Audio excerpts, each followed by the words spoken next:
Sziasztok, Szú vagyok! Szombaton Soltra a Gold Key Airsoftba mentem játszani egy baráti kis létszámú játékra. Legutóbb a privát nyitójátékon voltam csak ott, és mindenképpen szerettem volna megnézni, mi változott a pályán.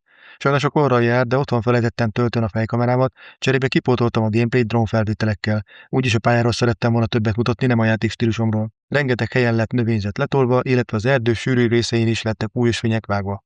Összességében teljesen jó kis pálya kinti-benti csatapatékhoz. A mostani 9 fős létszámhoz még nagy is volt a teljes pálya. Sajnos korábban kellett abba hagynom a játékot, mert az SVU HP a gripline elszakadt, de ettől függetlenül jól éreztük magunkat. Jó szórakozást a videómhoz!